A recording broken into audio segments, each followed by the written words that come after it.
Avant d'attaquer le second coupe-bordure que Suzy m'a envoyé, on va regarder cet ouvre-bocal qu'elle a trouvé sur une brocante et qui ne fonctionne pas. A priori, Suzy, tu avais essayé de le démonter, mais une fois les 3 vis principales enlevées, je suppose que tu n'as pas su comment aller plus loin. Une 4e vis étant difficilement accessible avec un tournevis cruciforme, on va donc utiliser un petit tournevis plat. On pourrait alors essayer de l'ouvrir en deux, mais quelque chose me dit que ça ne suffira pas. Or, il n'y a pas d'autre vis visible. On est alors face à une sorte de casse-tête chinois, comme avec beaucoup d'autres pannes d'ailleurs, et c'est comme ça qu'il faut le prendre, comme un jeu. Il y a de grandes chances qu'il faille d'abord enlever ce pignon qui est retenu par une goupille. Si on est arrivé à l'insérer, c'est qu'on peut aussi la sortir. Il suffit simplement que les orifices concordent. Voilà, ça, c'est fait. Ce pignon enlevé, on va pouvoir maintenant retirer les 2 premières crémaillères en plastique. Elles sont solidaires des 2 premiers crochets de serrage. Et puis il y a un deuxième ensemble crémaillère crochet relié à un second pignon. Un ressort à déclipser, 2 autres vis à extraire, et on peut enfin ouvrir le premier carter.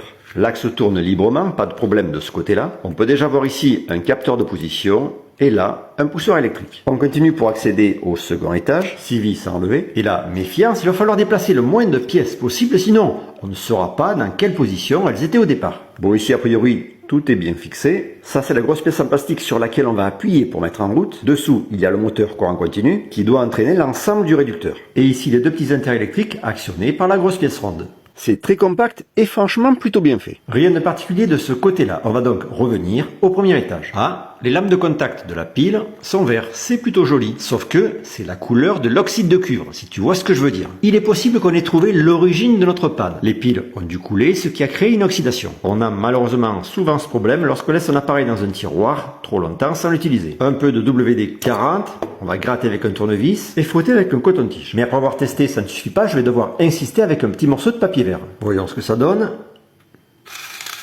Ce premier essai est concluant, on va pouvoir commencer à tout remonter.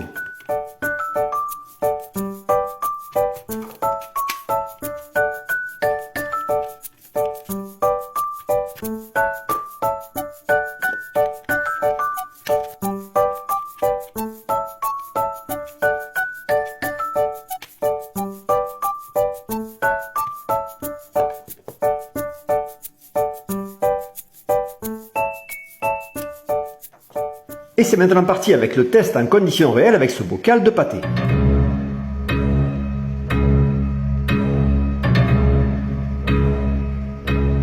Il y a comme un petit problème, ce n'est pas l'appareil qui devrait tourner, mais le couvercle. Il manque en fait 2 pâtés en caoutchouc qui devraient se trouver ici. Ils permettent au crochet extérieur de bien s'ancrer sur le verre. Sans eux, on est obligé d'immobiliser manuellement le One Touch et le bocal. On n'a donc pas vraiment le résultat désiré, le plus dur sera de trouver ces pièces séparément.